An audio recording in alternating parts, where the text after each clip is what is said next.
салому алайкум, рӯзи ҳамагӣ бахайр боша. Силсила фурӯшгоҳҳои лулу маркет. Фурӯшгоҳи калоне ҳаст, ки дар аксари давлатҳои халиҷӣ ба мисоли давлати Имороти Муттаҳидаи Араб, Қатар, Омон, ҳатто Малайзия, ҳатто Саудияи Арабия дар Ҷидда ва дигар манотиқе ҳаст, ки вусъат пайдо кардагиаст ва шӯҳрати хеле зиёд дораву клиентҳои худша дорад. Хулоса молики ин ҳама фурӯшгоҳҳое ки ҳастаи дар ин давлатҳо, моликаш як ҳиндустонӣ ҳастай, як бизнесмени ҳиндустонӣ ҳастай, ки дороиш хеле бисёр. Хулос раиси фурӯшгоҳҳо номаш Юсуф Али ҳастай. Соли 2000 шурӯъ кардагиай ба боз кардани ҳамин гуна магазин. Саршавиш дар Дубай будагиай.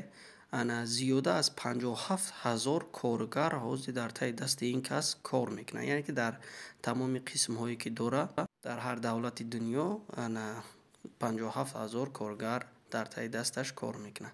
Хулоса ин маълумоти кӯтоҳе дар бораи ҳамин гип маркет буд, ки силсила вакансиё ҳастай барои касое ки кор мекобанд дар шаҳри Дубай, махсусан лулу маркете ки дар Дубай ҳаст. Ин вакансиё ҳамаи намуда дар бар мегира, дона ба дона мегӯем, ки нархош қадри чандӣ маош метан дар ҳар як вакансия. Аввалин чизе ки мегӯем ин дар бораи деливери аст. Доставщик.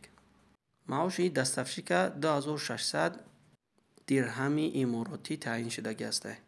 Ва дар вакансияи кассир будан 3200 дирҳами иморотӣ таъин шудагӣ аст.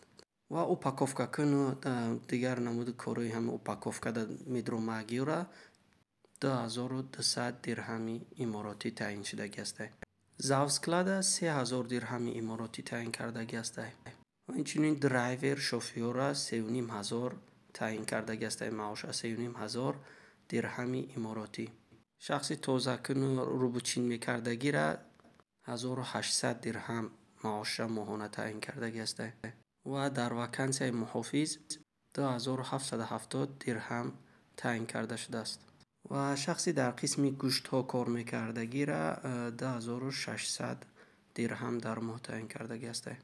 ва охирон вакансияе ки ҳастай барои шахсое ки арабора ҷамъ мекунад, аробора танзим медозад. Хулос ҳамин корбори ҳуҷ кардана моҳона маоши ӯра 2300 дирҳами иморотӣ таъин карда шудааст.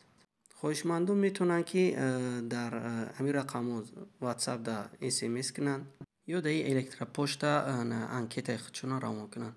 Боқӣ зинда ва саломат бошед. муваффақият барои ҳама.